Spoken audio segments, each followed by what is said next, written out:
Hey everyone, how you doing? It is Doc Cupcake, and I'm excited to welcome you to episode number 10 of Digital Hoarders. I'm so glad that you guys have joined us, and for those listening on our other podcast platforms, thank you for listening.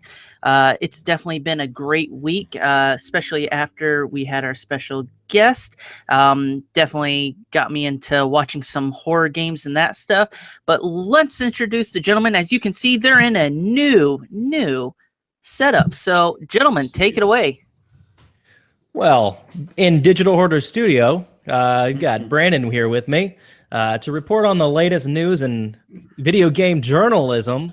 We do have a new setup. We do have paper. We have paper now. We're professional, all right, guys? You'd think we made money, but we haven't. No. So it's great to see you guys all tonight. Thank you for being here. There's Brandon's. Oh, wow. There's him shilling again. It's PlayStation Notebook.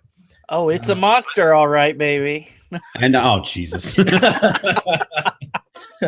What is going on over there? All righty. So we've got our name set up. We're good to go. Let's do this thing. Let's do it. Brandon, how have you been? Pretty good. I have been playing a lot of video games this week. My wife, Mary, recently went on maternity leave a little earlier than expected. So she's probably grown tired of me already. But yeah, she's at my house right now, yeah. hanging out with my girlfriend Tanya. I don't think she's coming back. No. I think you're moving here. Welcome. So yeah, we realized that with all that time, I could get a lot of gaming in. So last week, PlayStation had an amazing sale of VR games, which I just went absolutely ballistic in. I don't know if anybody saw the tweets, but it was a lot of money. That's, he gets a little bit of kickback on that. So that's how we got paper. That's right. That PlayStation credit card, son. But with that, I bought 10 different games on that sale. I haven't played them all yet, but the first one I fired up was Dick Wild, which uses the aim controller. Are you familiar with Dick Wild at all? That nice chuckle on the other end. We're going to have a lot of those. We're going to talk about Dick Wild and the Fractured Butthole. We're going to have a lot of teenage snickering games today. Yeah, let's all giggle like 12-year-olds. But Dick Wild is this redneck guy who it's a shooting gallery of just like alligators. It's incredibly hard. I got through 2/3 of one level and I'm like, I'm done. Just pissing me off. So Dick Wild is really hard. Dick Wild is really hard. Okay, all right. I couldn't beat it. I looked at it. I almost bought it. I almost bought it, but it doesn't have a platinum. So even then platinums. Yep. The next game that I played was Surgeon Simulator Experience Reality. The Surgeon Simulator games, have either of you guys ever played any of them? I played the first one. I don't remember what that was on. Was that just PC or did that come out on Xbox? PC originally. It was a PC game for the longest time, and then it came to PS4, and I'm pretty sure it's on Xbox One as well. Yeah. Then Experience Reality is just Surgeon Simulator in VR. Surgeon Simulator pisses me off. It's an incredibly hard game. It's a lot harder in VR. It's funny. It is a real fun game to kind of goof around, but it's a bit rage-inducing. But fun game nonetheless. So I put some time into that. The one I was most excited to play was Keep Talking and Nobody Explodes. I heard nothing but great things about that. Or no, I'm sorry. I'm lying. I had played that. I'm talking about I Expect You to Die. Excuse me. Have you ever played I Expect You to Die? No, I got it in the sale because it looks super cool. It's so good. I'm actually really quick before we get going here, or we're already going. Doc, are you switching over on YouTube? I'm getting people texting me saying they're not seeing you. Let me. Again, nobody wants to look at us. Are you seeing you? I don't see you on the bottom here either. So, can you see me now? Hold up. Let me. I don't know. It says I'm live. I just don't want anybody in the chat. Does everybody see Doc? I know this is not great radio for podcasts. Hello. I'm sorry, but audio. For everybody who's watching, you want to see Doc. You do not want to see us. Well, hopefully y'all can see me. It keeps switching on my end. Okay. All right. Good. My wife Mary texted and said that she didn't see Doc. Yeah. And now she says, there he is. Wait, he's gone now. Look, we're going to feed into this as she continues Oh, to this type. is a nightmare. This is Welcome the worst to podcast in awful- history. Who cares? Welcome to Digital Hoarders. Anywho, what was I saying? I was playing I Expect You to Die, which is a fantastic game. It's a puzzle game. You need to decide how you get out of the different traps and in the different rooms and stuff. Really enjoyed it. I played it with my wife, Mary, and the kids, and we had a lot of fun. So next VR title was the one I mentioned earlier, was Keep Talking and Nobody Explodes. So if anybody out there has a VR and they have somebody at the house to play this with, get this game. Did you get this one? Yeah, I played it with my girlfriend Tanya once, and I think we were drinking, and it didn't go well. It'll lead you. I don't drink, but that game makes me want to drink. Yeah, I want to try it again. It'll test the strength of your relationship, because basically what it is the person wearing the VR has to defuse a bomb. The other person on the couch sees something completely different than what the person in the VR does. They have an instruction manual, and they have to teach you how to defuse that bomb. But there is no she can't. The person reading to you cannot see the bomb in front of you, so she can't just say, "Yes, snip the red wire." Basically, her guide will say, "If there's 4 wires and 2 of them are yellow, snip the 3rd wire. If that's not the case, do this." It's super convoluted, and it's a lot of communication, obviously. And then there's a whole bunch of like symbols and stuff where there's just like squiggly half moon, upside down triangles, and you're like, I don't know how to describe this one. You sound like a crazy person. You're like, I'm looking at a backwards C with 4 dots in it. The 3rd one is green. I don't know, but it's a lot of fun. So if you have a VR, snatch it up. The sale's over now, but I can still recommend that game regardless. But now this week they're running a Halloween sale. And that Halloween sale is awesome. Lots of stuff on there to get this week. I know Alden snatched up a ton of that. Yeah, I got a bunch. The only one I bought quite a few games. The only one I've played so far out of that was a little game called Poltergeist, a pixelated horror. It's on sale right now. I want to say it's like $1.49. It's just a super fun puzzle game, and it's cross-platform, so it's PS4 and Vita for $1.49. You can't beat that. But I know you bought more. Did you play anything else from your? Not really. I haven't really played anything yet. I got WWE 2K18 on Friday. Ooh. And yeah, so I had to put time into that. I'd like to try to get the platinum in that game, but it's going to be difficult. But it's not an easy game. Like, I always get so frustrated with the WWE games because they're almost kind of like games of chance. The reversal window that you have to reverse moves to try to win a match. I mean, it's not an easy game. You have to kind of know when you're going to need to hit reverse on each specific move because it'll flash R2 for like a hot second, and if you don't hit it like before it even flashes, you can't reverse. So the other wrestler just beats you down for 5 minutes before you actually get a chance to stand up and try to fight back, and by then it's too late. So I got to get used to it again. I didn't play 17 very much. I bought it and then just kind of played it for a couple days, but then VR came out, if I remember. So I ended up not ever going back to it. So I want to spend more time with this one this year. I think this is the last time I'm going to get it day one, just because it doesn't change year to year. Like, it really is. Like, it's not even like another sports title where, you've got to have the updated rosters and all that. There are a few guys that are updated every year, but mostly it's just the same game until they add some sort of innovation. It's not worth $60+ Have you experienced any of the bugs that everyone's complaining about? Like, I'm seeing people fall through the ring, through the mat, getting choked by inanimate objects, getting, crazy stuff. I don't know if you've experienced any of that. No, I haven't. I know that there's a lot of them going around. There's the gif of like John Cena getting stuck in an ankle lock by a couch. I hate when that happens. He retweeted that one and said, "Don't we all have days where we just can't get up from the couch or something?" No, I haven't had any of the bugs, and none of those bugs really bother me. There've been some bugs where the AI in the game isn't really well done, where you'll have a guy in the ring with you, and you're right in front of him, and all of a sudden he starts running around the outside of the ring and running around in a circle, and you're like, why did you? He's playing tag. Yeah, what He's are you not wrestling. doing? He's playing tag. So Vince McMahon would fire you. It's a weird game because they have to try to balance the real life aspects of wrestling with the fake life aspects of wrestling, where they're like, go out here and put on a 5-star match. Don't beat them right away. You have to make it play out to where there's enough moves and you're going back and forth. And then you're like, well, I would like to win the match though. Yeah, that's because ultimately my end. When I get it down to like 4 and 5 stars, that means I've been beaten down quite a bit. And I'm probably not going to be able to win. He's going to pin me and I'm going to be screwed.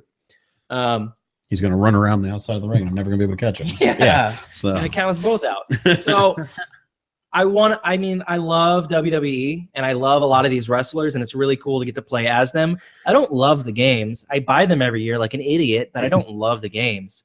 But outside of that, yesterday was South Park Stick of Truth Day, and that's all that matters.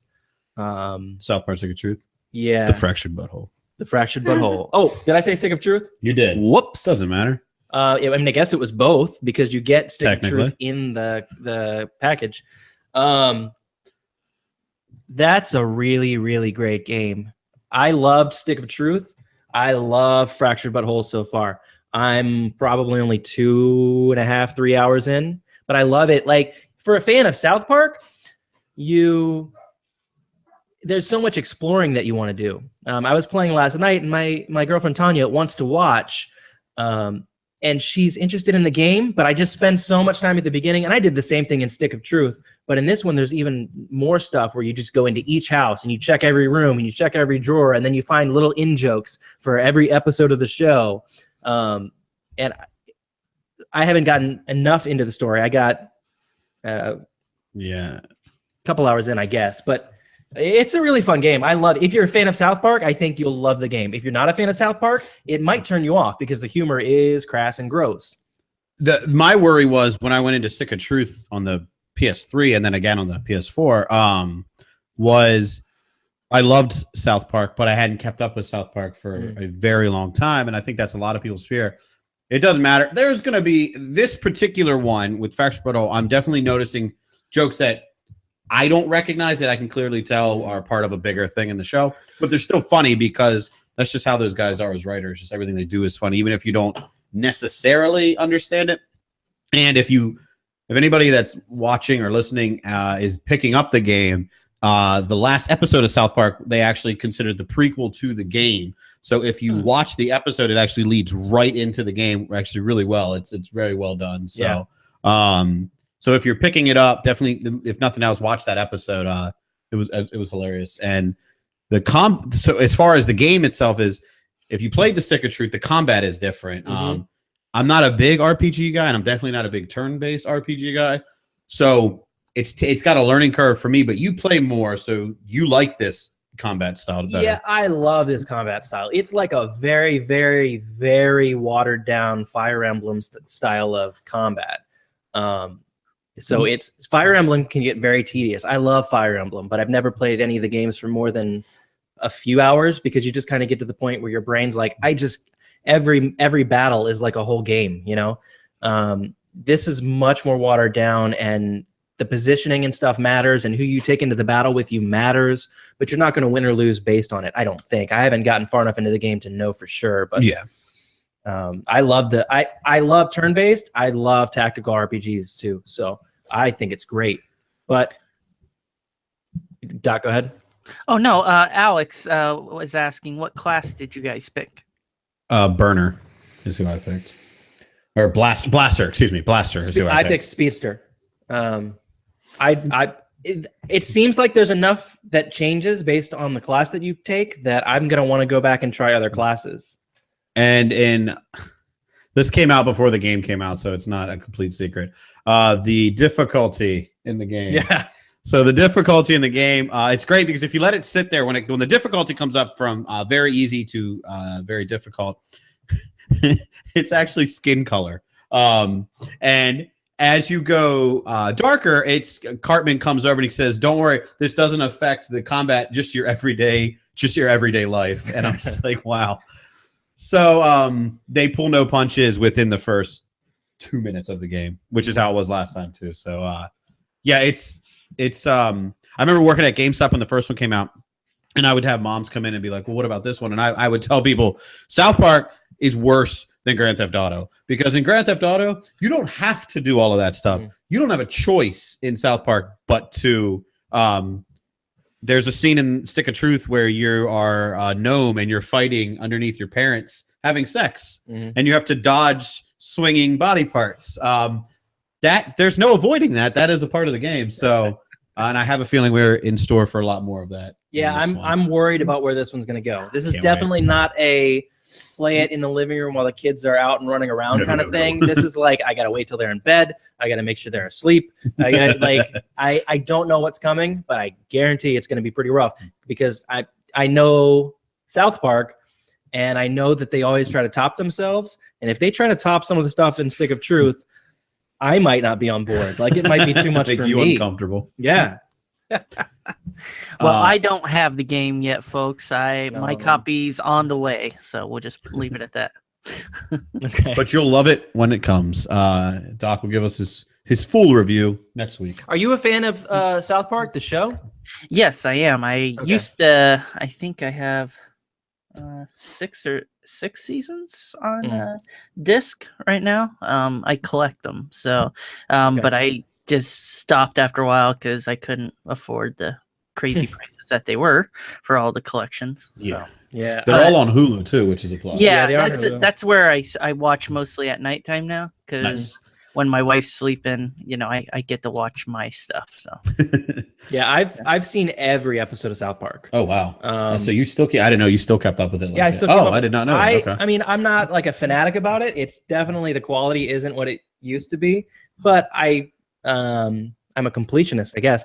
Like, I don't want to lose that. I can still say I've seen every episode. So the quality is different, but I still would say out of the 2 cartoons that have been around forever, I would still take New South Park over New Simpsons. New Simpsons has just gotten sad, and it's depressing because it was such a staple of at least my childhood. I don't know about everybody else's. Probably. There's such different shows though. Well, so Simpsons, basically, I think what the Simpsons is, they realize that they're on that animation domination thing from before, where they had to go up against the crass stuff of Family Guy and Cleveland Show and American Dad and Bob's Burgers. And now they're trying to put it in, and it just feels kind of shoehorned in, and it sucks because, man, I love the Simpsons. But did you watch anything at all? No, I haven't really watched anything. I did watch Ash. I did watch a couple episodes of Ash vs. the Evil Dead. And I did watch, as recommended to me by Meredith Molinari, on episode 9 of the Digital Hoarders show. I watched Slither. It's a really good movie. I know it came very heavily recommended by Brandon and Meredith. And your girlfriend Tanya. And your girlfriend Tanya. And my girlfriend Tanya. Yes. And her opinion matters most. Smile. That's right. It's yeah, I love that movie. It was really good. I don't know how much I want to say about it. We got people that we know that need to watch it, and it was a really good movie. I loved everybody in it. I love Elizabeth Banks. I love Nathan Fillion, and Nathan Fillion was perfect in the movie. I mean, it was just a textbook him, like just that sarcastic asshole, like, but badass and ready to save the day, but also he's going to tell you you're an idiot. That was a really good movie. Yeah, it's a fantastic movie that when everybody we know gets a chance to see it, I can't wait till we talk about it more in depth. But I watched a couple movies this week, but you guys are tired of hearing me talk, so I'll come back to that. Let's talk to Doc, because I'm taking all the airtime here. Doc, what have you been playing / watching / Brandon show. Okay. So this week I've been really busy with studying for my midterms, but I was able to get in some good movies. I've got some new 4K movies. I got, oh hell, what did I get, Jeff? Sorry, blanking here for a second. The Fifth Element and Close Encounters with the Third Kind. So got those under the belt. Oh yeah, Stormship Troop. Sorry, yeah, the Troopers. So The Troopers. The Troopers. That sounds like a new sitcom. Hey, everybody, welcome to the Troopers. It's the Yeah. Troopers with Doc Cupcake. anyway, classic sci-fi comedy. Just it was funny, great movie. I love the steel books. Look really nice. Then also I got to get in some Oculus time under the belt with Arctica Point One. So it's from the people who made the Metro series. Very, very deep story, engaging VR game. Highly recommend it. I think it's $30 now. You were able to pick it up for $19 if you pre-ordered it. But yeah, it's really good game. Probably one of the best VR games I've played in a long time. So, yeah, I mean, they did really good quality. I couldn't believe that they were able to do that with just this, So, thought that was pretty cool. Played Mafia 3 a little bit. Wouldn't say heavy into it, but I was kind of blown away by the right off the get-go, the racial tensions, the whole, just flipped it, back to the 1960s. So definitely that one was interesting experience. Screw Cuphead. Yeah. So Oh, did you say Uphead? Cuphead. Sorry. My lip got stuck. Cuphead. That was that one's been giving me some trouble, but That's okay. It's okay, Doc. I'm drinking too out of this sweet Hufflepuff mug. I can't wait for you to play Palthsark. You're really gonna love it. But yeah, so I mean, I've got a ton of that stuff. I've just been playing a little bit here and there, but lots of shows. Like I actually been really getting into the new fall TV series, Gifted, The Good Doctor, Brave. Yeah, I've been going hardcore on some television. Have you seen The Good Place, the Kristen Bell show? Sounds familiar. It's Kristen Bell and Ted Danson. Yeah, Ted Danson and there's a lot of people. Yes. Where she's mistaken, right? She ends up we just caught up, me and my girlfriend Tanya, and I caught up on that show. It's on season 2 right now, and 4 episodes were out, and we hadn't seen any of them yet. We watched all of them over the weekend. Such a good show. I love that show so much. It's like got that sarcastic sense of humor that I love. I mean, it's by I think Michael Schur, the guy who created The Office and Parks and Rec. Yeah. It's fantastic. Do you like Kristen Bell? I do like Kristen Bell. I don't think I've talked about it enough, but I do love her and want to marry her.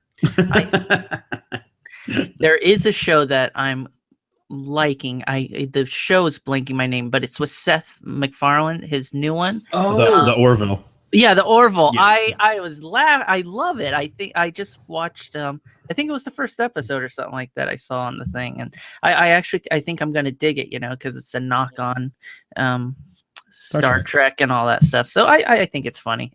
So we'll see how that is going forward.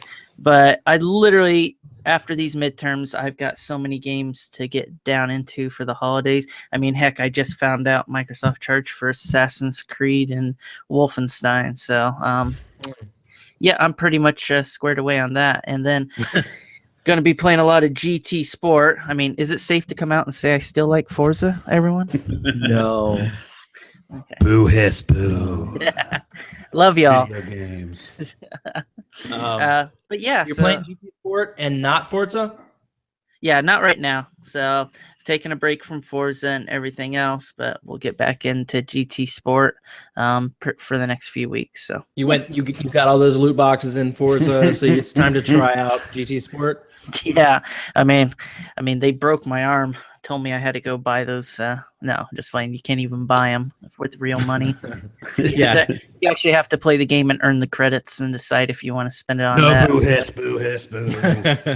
Don't you know that you should hate everything that's fun in this life? Yeah, we need to. We got some feedback from people that we should talk about news more, and I think that's a really good point and a really good idea. I don't want to talk about loot crates. Oh my gosh, it's everywhere you turn. I think it was on the Today Show this morning. Like, it's just everybody wants to talk about loot crates. Seriously, I mean, even the government in Europe is trying to decide if that's it's right. under the Gamble. anti-gambling and Yeah. if they should get a revenue cut from it. Yep. It's ridiculous. Yeah. So when everybody said they want us to talk about news, it's something we're taking and we're going to do. I guess we're just trying to find our comfort groove, level with news so that we present it in a way different to you. The piece of news I guess that sticks out to me that sucks is Visceral closing Yeah, down because that's huge to me. Like, it's such a bummer. Amy Hennig of Uncharted fame was left Uncharted 4 and was won over by EA to go start this game, to work as the director on this game, a Star Wars story-driven game. And I love Star Wars. I'm not the biggest Star Wars fan in the world. Like, I don't consume all Star Wars media. I don't buy all of the books. Boo hiss. Boo hiss because I don't get all that. No, you must be a diehard Star Wars fan. Oh, Dang. Brandon got upset by that.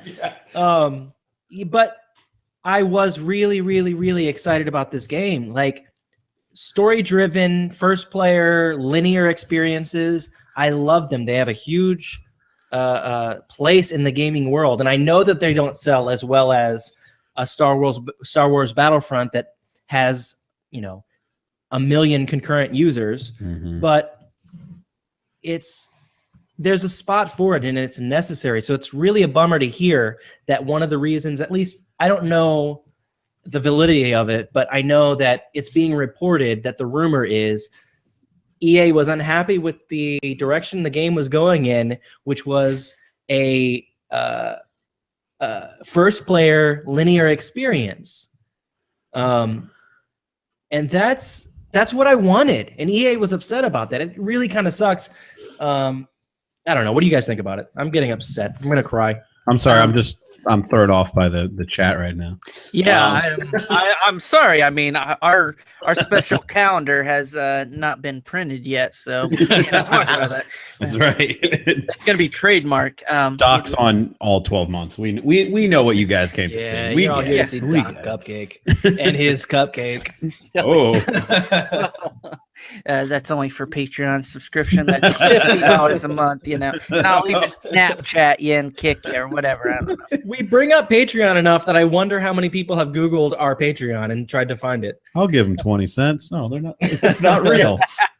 But no, on an all serious note, this whole issue surrounding Visceral and single player driven games, linear as shifting model to a games with a service, basically as a service, which is odd to me because if I remember correctly, only about 3 to 5 months ago, Phil alluded to, he saw a shift in that, and we see it kind of coming true, which is sad, but if Xbox, and he was able to see that, so, most of the industry was already going down that path because of the cost.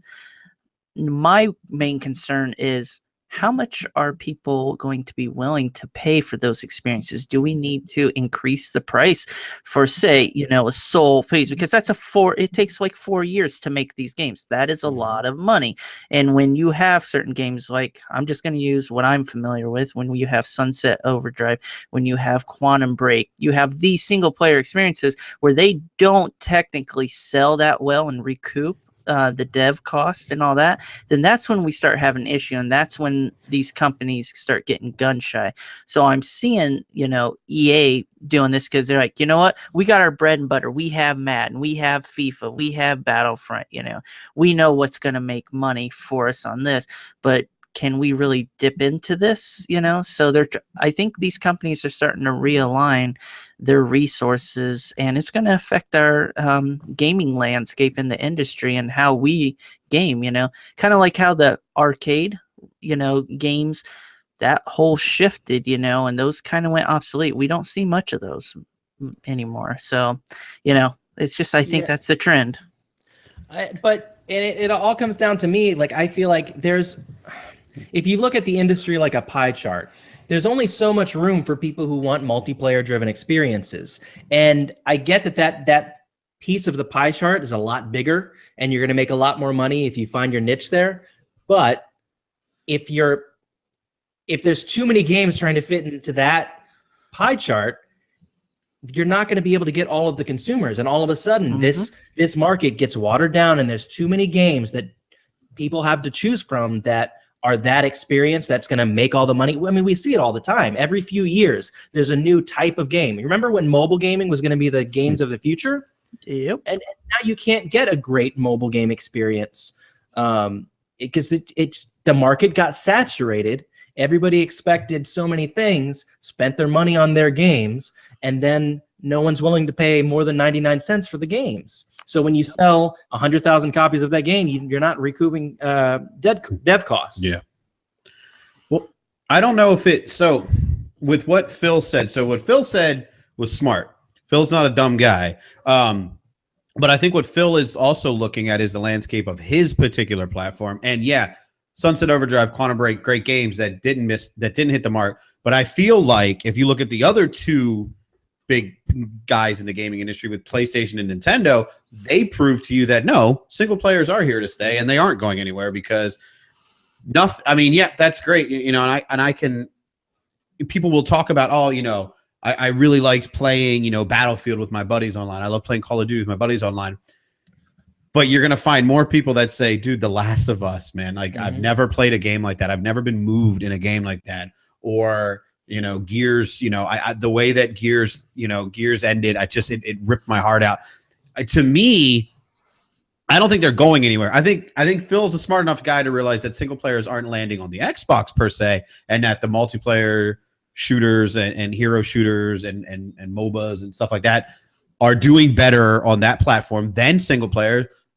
But I don't think it's going anywhere because if you look at the games that are coming up, Assassin's Creed, Wolfenstein, Evil Within, Mario Odyssey, every single one of those is a single player game. Every single one of them. And every single one of them is on everybody's hype radar right now. EA is a studio that gets a lot of shit, and I don't think they deserve it, but they get a lot of shit as being the super money hungry studio. They see things differently, I think, than a lot of studios go. But single player is not going anywhere because if single player goes away, then so does studios like Naughty Dog and Insomniac, and you know, a lot of these amazing studios. And I don't think that's going to happen. I do think that Phil is a smart guy, and he realized that they're not working here. So I'm shifting my focus elsewhere. And you have to do what works for your system. Same thing in the exact opposite on the PlayStation side of it, where the single players land more than did Killzone Shadowfall, you know, and stuff like that. Well, yeah. Well, that was, that's sad. Dumb. Yeah. Yeah. They saw that thing last week where there was 10 people online. Yeah, that's a dumpster fire. I'm sorry. Man. That is bad. That's just bad for any studio when you have that. And yeah. Oof. I mean, now you got to wonder, like, is Cliffy B just tarnished? Like, do you come back from that? Like, I mean, this thing is a flop of epic proportions. Like, even as people shit on Battleborn didn't flop out that fast, man. Oh, no. Sad. Battleborn was a fun game, actually, but it didn't flop like Lawbreakers did. But I don't think single player games are going anywhere. I'm not saying that in 10 years, it's not all games, but, you know, a games for service type platform. But, again, like I just named off those 4 games. South Park just came out. That's a single player.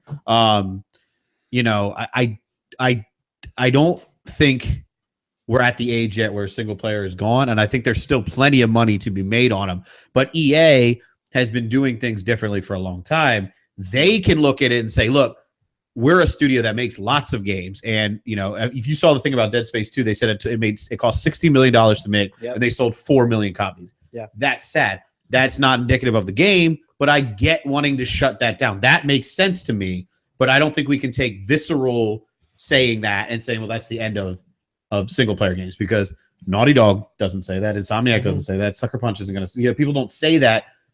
EA, if it was just Visceral, if Visceral is its own studio, maybe this isn't going anywhere, but EA has to look at the bigger picture and go, look, we're killing it with everything you named, with Madden and all these other ones. We are hemorrhaging money here, so we got to cut it. So it sucks for Visceral, but I have no doubt somebody like Amy Hennig will be latched on in no time. But I want it Oh, 100%. I want a single player Star Wars 100%. story driven game. I agree. Unfortunately, EA has the license to Star Wars as well, so I don't think that's going to happen. No, that's over. Yeah, so Amy Hennig's still there, isn't she? She wasn't like to the best of my knowledge, I don't know if they. I saw the picture that Visceral tweeted out today of their whole staff, but I haven't seen anything about like them being let go. And I'm hoping when they are, eventually let go, you see what happened with like when Microsoft closed down Lionhead. All the studios reached out and said, "Hey, come to us. We're having a job fair." I guarantee those studios will be doing it when Visceral goes down. And not that Amy Hennig needs a job fair to get a job. Yeah. But she kills it wherever she goes. So Yeah, most definitely. I totally agree with what you said there. I mean, I don't per se think it's going away. But what I do see is kind of like what Alex was saying and some of the others. We're going to see a complete shift in how things are done eventually. If, each company to their own, they're going to shift their tactics and they're going to shift their business models to be profitable and remain, a viable option. But I did read that Visceral, most of the employees had been jettisoned off from a earlier layoffs and that stuff, but the rest of them, I guess EA's trying to find them at their other studios and that. But the Star Wars game's not going anywhere. It's just going in a different direction, going to, north. So we'll see. I don't know. I mean, I've kind of given up hope, to be honest, about a single player Star Wars. Just for the sheer fact that LucasArts, they had that amazing one in the works before they got bought out by Disney. Yeah. And then that got canned. And it's just like, you keep dangling the carrot and taking away from me. And I'm pretty much just going to take a knife and get you. But, it's like it's over, It's like you've doing this for me for 5 to 8 years, It's like I'm tired of it, It's like you see a game get teased to you 3 years out, and then 4 or 5 years later, it's finally released. It's like, I think that's just bad business, in my opinion. So shouldn't even talk about it until something's exactly. I feel that way about most games. Is just we're not in an age anymore where you need to talk about it for 5 years to get people to buy into it. Yep. You can talk about it for 5 months. You come out at E3 and you say, here's our game. It's going to be out later this year or early next year. And people are in because we're just such a fast-paced society these days that we want that. Like we want to hear Fallout 4 is coming out in a few months and it's not going to be as good as you want it to be. But, but it's coming. Yeah, I mean, I get you. It's weird. I mean, to be honest, like, everyone knows I prefer Xbox. I like Xbox, but what? Oh, stop it. No, I mean, the marketing tactics lately have kind of thrown me for a loop. I mean, pretty cool. I'm looking forward to Super Lucky's Tale. Whee! I mean, the marketing ploy was to live stream from a hot air balloon, set a Guinness World Record. So I get it because, it's this whole fantasy thing and you're flying, blah, blah, blah. But I'm like, where's the meat and potatoes? Where is the hardcore marketing approach, that I know that's tried and true? Are we going back to a totally different tactic? Are we just saving money in the marketing front to feed into game development? God, I hope so. But in the next breath, I mean, I don't want to get off my soapbox here for a second, but what I'm just saying is, I mean, I was watching football the other night, and I even tweeted about it. I was like, oh, GT Sport has, their ad right before the big game. But I'm like, there's no Xbox ads or anything. No Forza 7 ads. None of these, whatever our marketing deals are, Assassin's Creed and that stuff. I'm like, there's nothing. So I'm highly concerned on that front. Like, you say you don't need to, people are going to get hyped as soon, but I'm like, shit, Microsoft is just like, no, we're not even going to advertise. Yeah.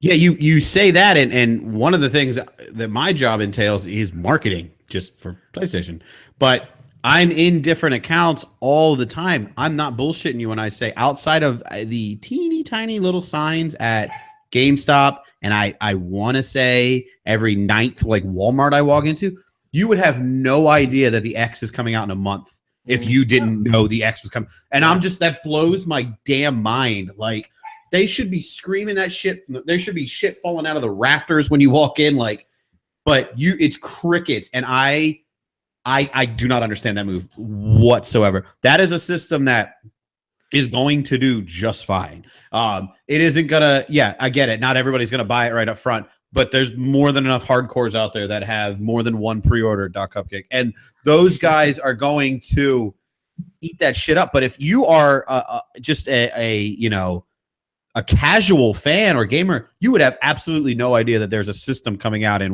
20 days, and that it's going to be the most powerful system on the market. Outside of Doc's shirt, you would have no idea that it's a monster, baby. But, no, I totally get you, because that blows my mind. I mean, when you even walk into GameStop, what do you see? You see a little piece of paper that they printed off their LaserJet printer that says pre-order Xbox One X. And that is it. There is no marketing materials here. Walmart, I'm telling you, Walmart is such a huge foot traffic. I'd say more so than, like GameStop and that stuff this time of year for parents, because they're out putting stuff on layaway and that stuff. And it's like the only stickers that I have seen at Walmart is literally one of those window clings that is no bigger than like a business card that's just stuck up on somewhere randomly, and I'm like, oh, it's coming out. Okay. But it's like, you just it's this whole thing, and that's what really concerns me. That, like, when the PS4 Pro was coming out, shit, I couldn't walk anywhere without tripping over a sign or a floor mount, or getting something in my email constantly. I get it. I mean, Microsoft's going the digital social media route, word of mouth. I get it. We see it every couple days, but beyond that, we don't see it. So I don't know. Yeah, I'm scratching my head on that one. It doesn't make any sense. Like I've tried to figure it out and I've got nothing. Like you said, yeah, they're very loud on Twitter and stuff like that, and that's great. But grandma is not on Twitter, and has no. And let's be honest, if Billy wants an Xbox and grandma knows there's a $500 one, grandma's going to buy him that $500 one. But grandma doesn't know there's a $500 one because nobody wants to tell grandma that exists. And I don't get it at all. No, I totally get you. I mean, I even have gamer friends. They're like, what's the Xbox One X? Is this the next generation? And I'm like, holy crap. I'm like, don't you guys keep up? And so, I post in my Facebook to my private little groups in there, and people are like, oh, there's a new system coming out, and so it just boggles my mind. So. Yeah. All right, into my soapbox. So let's move into our next segment. Sorry, we usually never want to be negative, but this is good conversation. You guys like news, and so that's kind of my relevant news piece for the week. There you go. So should we do our list or anything like that? Do we want to do a giveaway before we move on to the next? Well, we're doing the quizzes again. So that's right. If you guys noticed last week, we did a thing where we'll put up 2 quiz questions at the end of the episode, and you'll just DM us the answer to that, and then we will pick a winner from there. This week, it is a copy of the amazing What Remains of Edith Finch for PS4 and for Xbox One. So I'll have 2 different questions. DM us the answer, and we will pick a winner. I'm going to do them Sundays. It gives you something to play at the end of the week, so you play your new game. So I'll put the poll of the questions out tonight and pick a winner Sunday. But the topic that we were going into is one that Alden came up with. Yeah, I was just, I got my SNES Classic last week, thanks to Mr. Murphy. He didn't buy it for me. I paid him money. But he did find out where it was. I mean, he's in GameStops all the time, and he's able to. But I did not search it out. Went out of my way to get it. He drove out of his way. Yeah. Give me love here. Give me love. What do you want, a hug? Bring it Aww. But so it got me thinking, like, those SNES games hold up so well. Except for Star Fox. Except for Star Fox. Why is that game so popular? Which coincidentally is one of the only not 2D games on the console. And I wonder if you go back and you play PS1 games sometimes, and you play it, and in your memory, and you imagine this game as this, like, the graphics were so amazing, and the facial features were so great. Really, all you could make out was a couple eyeballs and a line for a mouth. Do those games hold up anymore? Do those games hold up well enough to be on a PS1 Mini or an Xbox One? Well, See, Xbox. Damn you, messed this Xbox. up. Xbox OG. OG Xbox Mini. Yeah, we Man, have emulator built in. We don't need no mini. What's that? exactly. I guess PlayStation. You have the PSN, but But I would, real quick before you get to your list, I would, and if they don't hold up, because again, a lot of the games on the NES Classic and the SNES Classic just don't hold up. But nostalgia keeps you in there, and a lot of them are there as a kind of something that shifted the landscape of gaming, so that they have to be there, even if they don't hold up and they look atrocious, by today's standards. But and I guarantee out of all three of our lists, there's quite a few games that we haven't touched in forever, and they probably don't hold up at all. But you have to play them. They're staples. So what's the first game on your list? So for the PS1 Mini. Sure. Start with that. The first game I'm see. Take one. I don't want to go with like the big couple. I'm gonna say Legend of Dragoon. I love that game, and I actually never finished it. So if it were on PlayStation Mini, I would definitely play it. It was 4 discs, I think, back in the day. It's just too many I never discs. messed with that game. It's a really fun game with a really cool combat system and a cool story. It's not the best RPG on the PS1. The PS1 had just a plethora of amazing JRPGs. Jade Cocoon. Oh, I didn't even put that on my list. I don't even know what that is.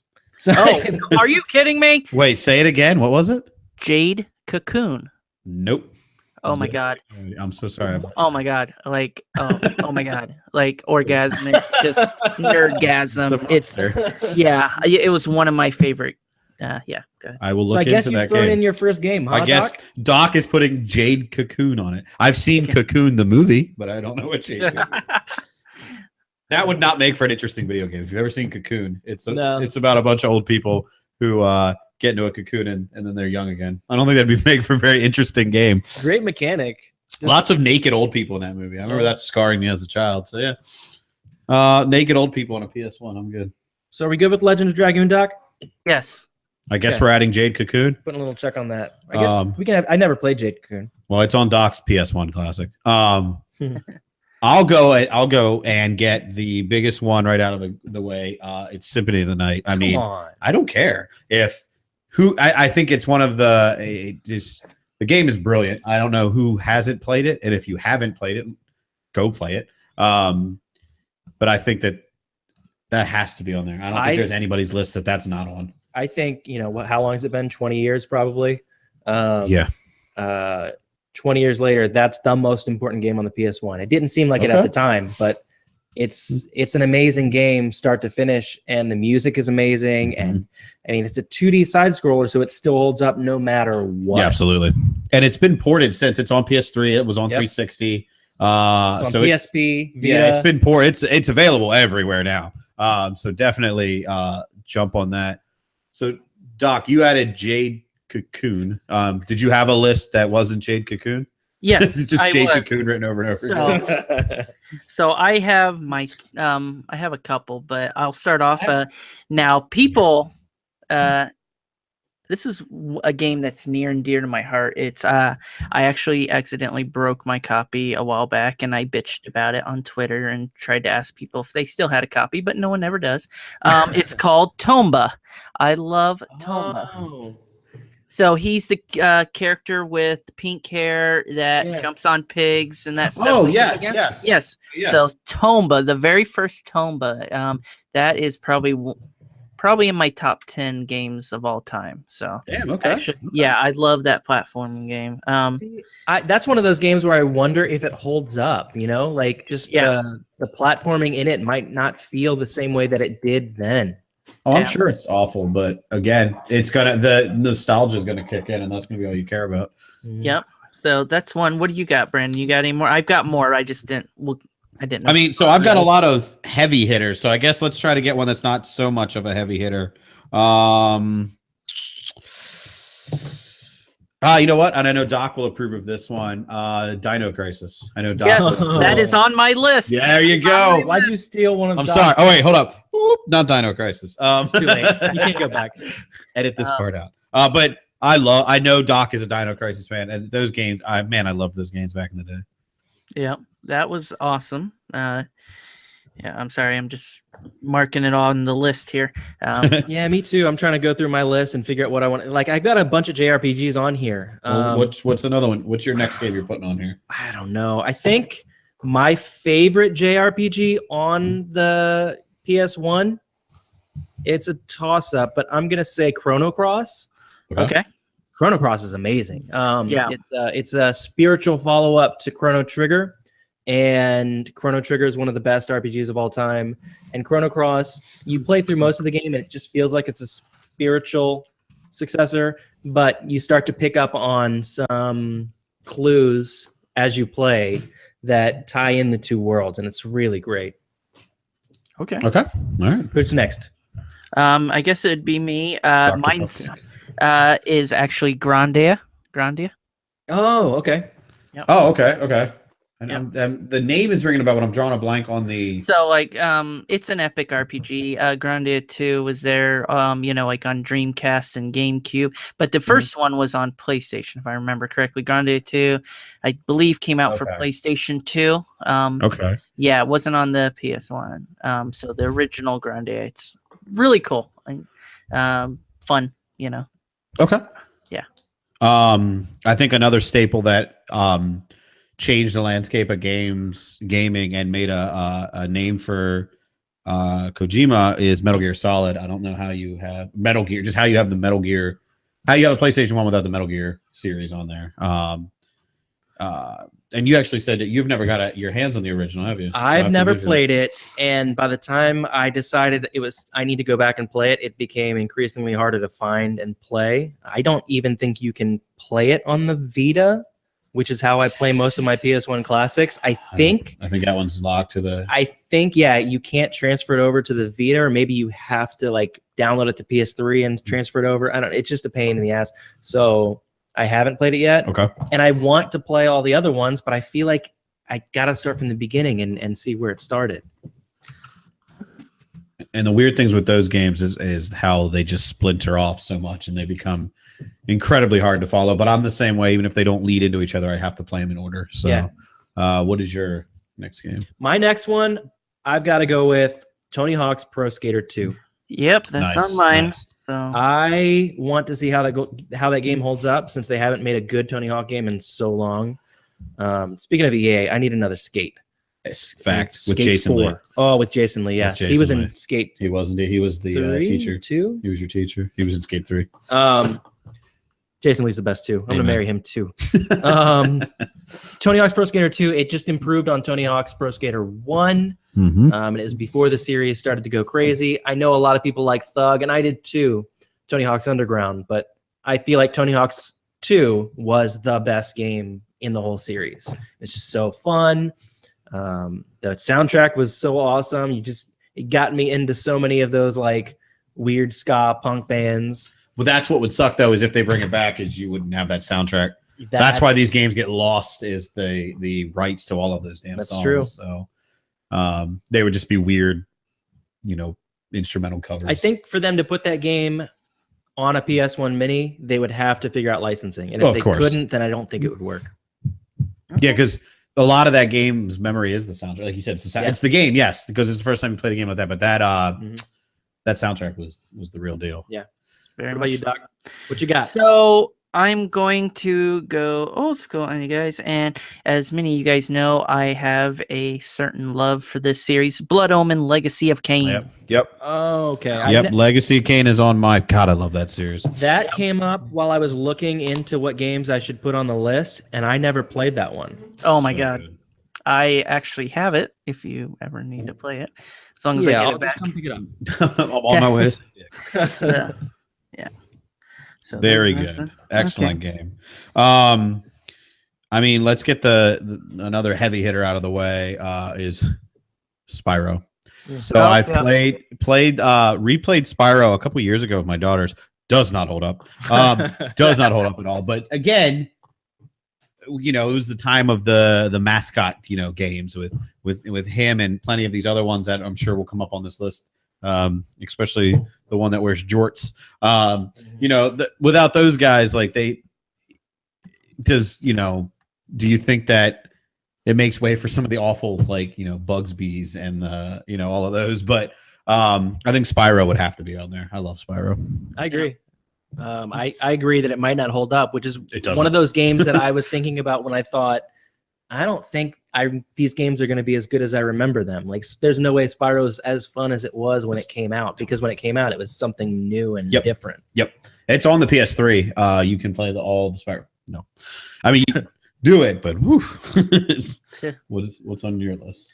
I'm going to go ahead and, Daniel in the chat brought it up too. Parappa the Rappa. Yep, that was on mine. So, okay. It was such a perfect game, and at the time it was so weird and different, and I'm sure now a bunch of games have come out that kind of do the same thing, but that game is so special, and still, even though it's been imitated a million times, just the spirit of it and the feeling that you get when you play it, and you're just happy and you smile ear to ear. I got the HD remastered version when it came out a few months ago. Just so fun still. I love that game so much. So Parappa. Nice. All right. You got Doc? I have Silent Hill. No, that was my next one, actually. So it's such a great game. And then if we're going horror games from back then, I think a lot of times when you look at these lists, they put Resident Evil 2 on there because that is a classic. But either one or two. I mean, one does not hold up. But again, I continue to say that it to me as a child, it introduced survival horror. I think it did to probably any of us out there, with the exception of old PC games that you'd have to be a real PC gamer to remember playing before you played Resident Evil 1. So I would put Resident Evil 1, 2, and definitely Silent Hill. Yeah, that game meant a lot to me at the time. Like, it was huge, and and it's so funny how many people talk about that game and they all mention the same part. I was in a room with two of my friends at the time when we played it for the first time, and when those dogs jump through the window and everybody jumps and screams and pees their pants. And it's so funny now in this age where you have so much contact with so many people to find out that everybody else had that exact same moment. But it is one of those games that I don't think holds up at all, and I don't think will be fun to go back and replay. Just the controls were so awful. It's those tank controls. They were important at the time because people were still learning that dual analog stick. I remember playing games with that analog stick when it first came out, when there were the two, and I was like, this is never going to work. Like, it's too hard. It's impossible. Yeah, this will never catch on. Now, I can do it like behind my head, and it's just second nature. But I don't think going back and playing it like that will be fun. And I get adding it to the PS1 Mini because it's important, but I wouldn't play it again, I don't think. I think out of the Resident Evil games, 4 I think is the best. I don't think there's much argument on that. But I had so much fun with 3, with Nemesis. That was my growing up. I remember that being, if I'm not mistaken, that's the first game I remember vividly beating, like front to back beating, was Nemesis. I love that 4 game. is the most fun, but there were no scary No. It's what turned the whole fucking franchise on its head. But just a good game. It was an amazing game. It's one of my favorite games ever. But who's next? Who's I took Resident Evil. He took Silent Hill. Resident All right, Evil. I'm gonna go with, and I had to try to pick one. Crash 2. Crash Bandicoot 2. Gotta have Crash. I think it's the best Crash. I think that overall, I think that's kind of the general consensus. I mean, all of what Crash Team Racing, like there's all those Crash That's games. later. Is that on your list? That's on my list for sure. Okay. Crash Team Racing isn't, now I've just said 2 games. I'm sorry. Thanks, I keep Brandon. screwing up everything. They're there. Crash Team Racing is also it was a huge kart racer. It was the first time that anybody had really competed with Mario Kart. And it was, I think, still probably the best competition with Mario Kart ever. I want a new Crash Team Racing so bad. Agreed. So I want it on my PS1 Mini. Agreed. Okay, and Okay, man, there's so many here. Okay, I'm trying to. Let's go with Tenchu. So. I have Tenchu. yes. So. Yeah, I remember the Tenchu games being a lot of fun, and try to revisit a Tenchu game, and they're hard as balls. And I'm just like, how did I play this? So, yeah, those, and I think they could hold up to a degree. I mean, it's so to a degree. I think a game that could sort of hold up. And I feel like, is it dead yet? Is Ape Escape? I feel like we could totally see another Ape Escape. Totally have that one. Yep. I don't think that will hold up either, but I think we could totally see another Ape Escape, though. I think a new one. That could be a game that people would, come back almost to. like a Loco Lele, kind of like, Yeah, exactly. Which I need to play that game, actually. I might go on my next poll. Okay, so here's the thing. We have 17 games now, and I'm trying to narrow down what's important and what's not. So I'm gonna have like a dozen honorable mentions. I've got to put Final Fantasy Tactics on my list before we go anywhere, because that was the first tactics game that grabbed my attention and pulled me in. I think it did for a lot of people. It opened your eyes to a new genre that was just completely different and so I don't know, time consuming, but also it consumed all of your thoughts, and you had to try to think, okay, I gotta move over here and move over here. It was every move in that game was so important that it made it more exciting. And I know that's not your cup of tea, but it was huge for me. But again, it changed. I gotta keep saying that, but it would need to be on here for what it did in gaming. Yeah. Doc? Okay, Doctor? so yeah, I was making sure I had to verify this because I have two. I'm down to three, but I don't know if this one was on something else. But I'm just gonna choose Siphon Filter. So okay. No, Siphon Filter was just the PlayStation. No. My other one is my. I don't want to say it and give it away. I'm researching to make sure it was so, but I'll use Siphon Filter now. Yeah, Siphon Filter was fun. I was always a Splinter Cell guy, but I did like Siphon Filter also. Yeah. I don't. Now these two games I think can kind of go either way, but I'm like beating a damn dead horse here with the change the landscape of gaming. But GTA, without yes, the original GTA, the top down whatever, is not what anybody thinks of when they think of GTA. But with that, and with with Driver and the games where you're able to get out of your car and interact, that became the thing that we have now, which is in every game. So yeah, yes, GTA by GTA 5 standards looks terrible and is incredibly tame. But I don't. It's GTA, and this is where it got its start. So yeah, and I think it would be really cool to see where it started and then where it is now. Absolutely. I had originally had Gran Turismo on my list for the same reason. I don't think I want that now, just because we have so many games on here that I don't want to take its spot.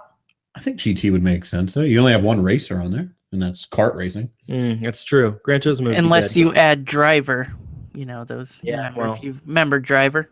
Well, yeah, and that's more akin to, depending on which driver, but it's more. Oh, man, I forget which one I played the hell out of. I think it was Driver 3. I just love Driver. It was a fun game. What would be? I got to put Mega Man X4. Of course you do. It's one of the better Mega Man games, and it was the only great one on PS1, I think. Unless you talk about Mega Man Legends, which what? I didn't know if I was going to have enough games to even put on this list because I didn't think anything would. Yeah. Now we've got a PS1 and a PS1 2 mini. Mega Man X4 is an amazing game. Doc, back to you, Doc. All right. And so my wife just got home, so the dogs are kind of going crazy. Okay. It's going to have to be Bloody Roar. Oh, wow. I didn't play that at all. I don't even know what that is. Is that a fighting game? Yes. Okay, I do know what it is. Okay. So I guess, yeah, like Alden said, this list is getting a little long, so let's just throw them out here willy-nilly. Yeah. I think that you have to put Tomb Raider on this list. I don't know. What? Seriously? You wouldn't put... It's another one where I'm like, I don't think it would control well. And it's not, but that's not it embodies the system. It's not about replaying the game and it being what you remember. It's replaying the game that True. Change the landscape. Let me hear you say that again. One more time. So, and then my last one, just to quickly throw it out there, is Oddworld. I absolutely love the Oddworld games. Abe's Odyssey is that? Yes, Yep, the that's one on there. Okay. Yeah. Yeah. Let me just go through my list, and these are the other games I thought of, but I don't know if they fit. Suikoden 2, huge game, very important, amazing RPG. Street Fighter Alpha 3, Final Fantasy 7 has to be on there. I can't believe I haven't brought it up. Yeah, it's kind of. It's not even my favorite Final Fantasy game. It's not even top 3 Final Fantasy games for me. But it's so important to change the landscape of gaming. That's the title of this episode. Yeah. Change that it's important to be on the PS1 Mini, I think. Agreed. Just because of what it did for, I mean, it was so many people's first RPG. I mean, I'd been playing them since SNES, but I think so many people heard about this Final Fantasy game that was so beautiful and cool and realistic, and it wasn't. Cloud looked like a triangle, but it's really important to the landscape of gaming. What else did I have on my list real quick? Super Puzzle Fighter and Wild Arms. Wild Arms was huge for me. I don't think it was that big to everyone else, but I loved that game so much. Doctor, what wraps up your list? All right. So what actually wraps up mine is he took Suikoden 2. I have Final Fantasy 8. Yes. I have Vagrant Story. Yes. Legend Jigia. Probably. Lost me. Yeah. Legend of Legia. Sorry. Legend of Legia. Sorry. Oh. Yeah, you know it. Again, I think I'm familiar with it, but I couldn't put a... can't picture the title. Yeah, I believe it was a SquareSoft game. And then Medieval. Yes. Yeah. I forgot that one. I can't believe it. Medieval. Someone already mentioned it, but yeah, they had Gex. I thought it was like Enter the Gecko or something like that. Mm-hmm. The one I remember. I think that's there's one game. So. Yeah, I was looking at the chat, and they have Gex. They have the Die Hard trilogy. They are like animate that we put that Die Hard trilogy in there. Hey, Doc, maybe you might have played this and I didn't. And I know it was huge to RPG gamers. And I was one. I just never got a hold of this game until it was too late. Xenogears. Did you play that? Yes, played Xenogears. So mind you, when I was younger, I was mainly a PlayStation fan. All I did was play PlayStation. I mean, it's crazy. But RPGs were my jam. I literally, if you give me an RPG, I would beat it. I think back in the day, I think I beat close to 40-some RPGs on the original PlayStation. I mean, literally, after school, home, play till dinner time, and then I'm every night. It was like constantly like that. And those games were so long. Yes, exactly. Like Final Fantasy 8, I literally beat that in 8 days for me. And there was Christmas break. I got it, and I literally just played it nonstop. And my foster mom thought I was going to be an Ethiopian child because I refused to eat, and all I wanted to do was play. So yeah. Diego, and I am so sorry. Twisted Metal is absolutely on this list. Yeah, I did not read it. I am so sorry. Twisted Metal. I fucking love Twisted Metal, so I apologize. It is here, though. Yeah. I'm just blind, apparently. So. I spent as many hours playing that as I did any JRPG on the PS1. It's so good. I played every Twisted Metal game. Yeah. Up until the PS3 one. I played the PS3 one, but it was way too fast-paced. It was Twisted Metal Black? No. The like Oh, yeah. It was just too fast-paced. It was just like it took something away from it. It didn't feel the same. Yeah, so I agree. I played it for a few hours, and I was just like, I just don't feel the same way that I did when I played Twisted Metal before. So I think we have an amazing PS1 Mini there. I think I would buy that. It's too many games. We got to whittle it down, and I don't know how. Now, Doc, since this is right in your wheelhouse, we will give you the start to the Xbox, the OG Xbox Mini. What is your first game on that bad boy? Oh, shit. Halo. Of course. What? Really? Never heard of it. Never heard of it. Halo? L-O-W? Okay. Halo. I'll make a note of it. It's Haylow. Gotcha. Hello. All right. That face. the first Xbox original game that came to my mind, believe it or not, but before Halo, was Stubbs the Zombie. I never even owned an original Xbox, but I remember on the 360 when they started introducing the original Xbox games, Stubbs the Zombie, I was all about. It's probably not a great game, but I really liked it. I don't know if you've played it or not, but it was a fun game. Yeah, I played it. I have to bring up my favorite Xbox OG game. I keep wanting to say Xbox One and it's throwing me way off. My favorite Xbox OG game before Brandon takes it, and he probably won't, but Psychonauts was easily my favorite Xbox One game. Damn it, I did it again. Thank you, Xbox, for your weird ass naming. Psychonauts is one of my favorite games of all time. It's the game that, I mean, I'm a Double Fine fan and Tim Schafer fan forever because of that game, even though I hate weird ass point and click adventure games, which is their bread and butter. Schafer makes. Yeah. Psychonauts was just such an amazing experience where it was the first time you're really just like sucked into that world, and the characters. It was really great. That's my number one. Easy. All right. So yeah. Okay, sorry, my wife is home and the dogs are going crazy, so it's not time for me. But yeah, basically, I would say Rally Sport Challenge, probably one of the best racing games before like you want to talk about, just rally sport and that kind of stuff. So holds a special spot in my heart. Okay, all right. I did not have that one on my list. Now this one, I'm saying because I know it's popular and it's a huge game, but I personally have never played it. But would be Shenmue 2. I mean, I know the love for the Shenmue series that I don't know anything about, that I'm intrigued by with Shenmue 3 coming. So yeah. Yep. Jaguar. First off, I think I'm gonna throw Mech Assault on my list. Yep, that's a must-have. Mech Assault I was a beta tester for the original Xbox Live service, and I think Mech Assault came with that. Yep, and it was just that first online gaming experience that I had that I didn't realize I would grow to hate, just because of the vulgarity that you step into when you put on a headset, but. Mech Assault was so cool, and that feeling of I'm playing with people over the internet that are actually playing the game with me, and they don't know that I'm 13 years old. I love mech games too. I haven't played Titanfall. I need to. Yes, you need to. Make sure I'm on. Mine would be the Chronicles of Riddick.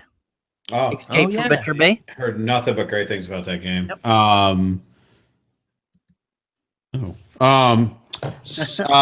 Fable. You have to have Fable in there. Yeah. I guess we'll get which next on your list. What's next on my list? Star Wars. Speaking of single player story driven games, Star Wars Knights of the Old Republic. Yep, must have. It's an absolutely must have. It's still a must play. Just an amazing game, amazing experience. You can get it on anything now. Get it on the iPad and play it. Doctor? Ninja Gaiden. Yes, 100%. Yeah, Ninja Gaiden Black. That was on my list 100%. Crimson Skies was I know actually, Doc, wasn't that you were tweeted out playing that? Did you not? Yes, I actually played it at E3 from the fan, and it holds up really good. They did really good. Yeah, very good. So yep. Yeah, I forget that the Xbox OG was around the same time as the PS2, so the game quality is a little bit better. 100%. I did put Halo 2 on my list. Halo 2 was a gaming achievement. They made two? Man, they did make two of the Halos. Halo 2. I love that game, and the story, the cliffhanger ending was the worst. And it just made you like so annoyed that why did I play through that game? I gotta wait now for Halo 3, but it's an amazing game. Doc? Jade Empire. Yep. You and them Jade games, man. Jade Empire, Jade Cocoons, Jade from Combat. So this game, it was on PS2, but for some reason and I played it on PS2. I don't know why I associate it with the original Xbox is Max Payne. But yeah. I know I played it on PS2 and they came out, I think, at the exact same time. But for some reason, I don't know why I associate that game with the Xbox. Maybe it was more polished. I don't know. But for some reason, so I don't know if that counts because it's on, multiple platforms. But for some reason, I personally associate that game. So I don't know. Does that count? Because if not, No, I got another one. That works. Okay. That works. While you were talking about games that were on other systems too, I'm gonna throw out Futurama because I'm the biggest Futurama fan in the world. Indeed. But that game was so fun, and nobody played it. I love that game so much. They played it out like it was another episode of the show, and there's at least, I think, on one of the DVDs they have all of the cutscenes from that game, just start to finish. It's just an episode of the show. It's really shit, cool. that's pretty cool. It's a great game, or it was. I don't know if it holds up. Guaranteed not. But Yeah. for a Futurama fan, sure. Yeah. All right, for me, I'm actually going to say Blood Omen 2. Okay, he's back. What drawing a blank on the rest of the title? What was the Jet Set game that was on? Jet Set Radio Future. There you go. So yeah. That was a Dreamcast, but yes. Yeah. Well, Jet Set was, but Radio Future was on Xbox. I want to say Radio Future was it only on Xbox? We're done making. I feel like Radio Future was a remake or not a remake, but like it was just. I just remember it doing well for Xbox. More was done to it. Yeah, I'm only actually seeing it. I think it was. I know the original is a Dreamcast game because I had the original Dreamcast, but I want to say Radio Future was an Xbox exclusive. I could be wrong, but I feel like it was. I don't know. I'm gonna. Good call. I don't know. I don't know. Good back and forth. I think there's two that I really want to bring up, but I'm gonna say Burnout 3 because it led the way to Burnout Revenge, which is my favorite racing game of all time. But Burnout 3 was almost as good. Second that completely. Now my dogs won't shut up for no apparent reason. Everywhere. Doc, what do you got that finishes off your list here? I know you got to get going, my man. Conquer Live and Reloaded. Oh, Conquer. I guess let's just a lightning round. Name the rest of your games you got. I'm gonna let Alden go because I know he wants to name his weird game that he is adamant about loving. Dark Watch. Did you ever play Dark Watch, Doc? It was like you're a zombie cowboy in the Old West fighting ghosts, and you've got like a dead girlfriend that's you're trying to save. I don't remember if she's with you. It was a weird game, but I loved that game. Nope, I don't remember that one. X-Men Legends 1 and 2. I know they were on GameCube too, but I played them on Xbox. Morrowind, Elder Scrolls Morrowind, Elder Scrolls 3. Huge game, very important. That set the table for. Did it change the landscape? It did change the landscape of gaming, and eventually brought you Skyrim and whatever. Forza 1, Fight Night 2, Panzer Dragoon Orta. The what? Panzer Dragoon Orta. Oh, it sounded like you just fell asleep there. Yeah, that Sega partnership went good. Yeah, that was a really good game. I don't think it sold well, but it was a really fun game. My last lightning round that I'm throwing in there is some Splinter Cell love because again, I love Chaos Theory. Gotta throw some Splinter Cell love in there. Mine is Sodeki, RPG. Not a lot of people played, didn't sell very really well. Good. Yeah, it was really good. Steel Battalion. Yeah. With the Monster $200 controller, and then Fusion Frenzy. Okay. Oh, Fusion Frenzy! I loved that game. I forgot about it. That was with the original Xbox Live Arcade set too, right? Or Xbox Live set. Fusion Frenzy. Oh, wait now. Yeah, and had all the people going and everything. Yep, totally fun. That was great. Okay. No, he's just on 360, wasn't he? Yeah. It's rare. All right. So yeah, I'm just trying to make sure I didn't miss any here. There is actually another. Oh, that's right. There was speaking of Oddworld, there was Munch's Odyssey, which was I remember wanting an Xbox to play that because I loved Oddworld, and plus they had the NFL Fever games and those. I remember wanting an original Xbox, just never had it. So, but yeah, so now we have a PlayStation 1 Mini and an original OG Xbox Mini. Weird. So if we missed anything, hit us up on Twitter. Let us know what you guys would want to see in it, and maybe we can come up with a revised master list. Maybe and our put it out there. favorite game will win a prize. Maybe. Yes. Depends on how good it is. It's a monster. All right, gentlemen, final rounds. Anything you're looking forward to, et cetera, et cetera? I guess my final thing here will be, since we are a 3-person show now, when we do the polls, we're only just gonna be one a week, and it's just gonna be for either movie or games. So for this particular week, I'm going to do a movie poll. You know the drill. We'll put the poll up at the end of this. 24 hours later, I will watch whatever movie you pick. In the spirit of Halloween, I picked 3 horror movies that I haven't seen, which is not easy. So the first one on my list, my wife, Mary, refuses to watch, but if you guys choose it, we have to watch it, is Ouija. So apparently the first one, not good. She's not the gonna second watch one, it. fantastic. The second one I've heard is really good. The first one, not so much, but I would like to watch them both. So the first one is Ouija. The second one is The Boy, which you probably won't watch either, with Maggie from The Walking Dead. It's another, possessed, doll movie. Lots of those out there. The one that, if I'm picking, I want to pick, it's a Korean movie. It's called I Saw the Devil. Nothing but rave reviews about that movie. It's a Korean action horror movie. So I'm trying to just pick some random ones. For me, it's harder because I've watched too many horror movies. So I can't be putting like The Exorcist and Friday the 13th on there, because I have seen those. So the 3 I'm going to put up are Ouija, The Boy, and I Saw the Devil. Do you have a say in any 3 of those that you would pick? I don't know The Boy or I Saw the Devil, so it's hard for me to say. I think go for Ouija, but I don't know enough about the games. Gotcha. I mean the movies. Gotcha. What about you, Doc? Are you familiar with any of those? I have only seen the marketing for Ouija. That's it. Okay, well, that works. All right, then. So that's going to go over well. I'll love to go over all 8 votes that we get, because apparently nobody knows these movies. But I Saw the Devil. I think if you guys look into that one looks fantastic. But anywho, I will put that poll up at the end of the episode. And I'm going to go play more South Park. What about you? Yeah, that's what I'm looking forward to, is hitting end and going home and starting South Park. I can't wait to get back to it. And spending the next week with it or whatever. That's about all. And the NBA season starts today. It started yesterday, but it starts on a the bad Wizards. note. Oh, Yeah, that it started injury. on a bad note. That backwards ankle. Oof. Gordon Hayward. Oof. Yeah. I'm a big sports fan, but Wizards start tonight, so I think the game's starting in 5 minutes. So I'm gonna get to it. Yep. Oh no, it's on right now. Damn. Okay, never mind.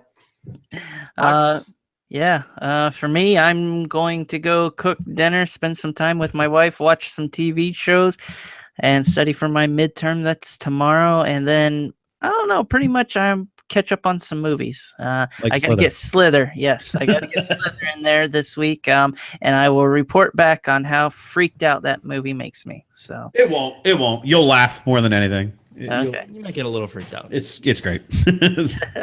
All right.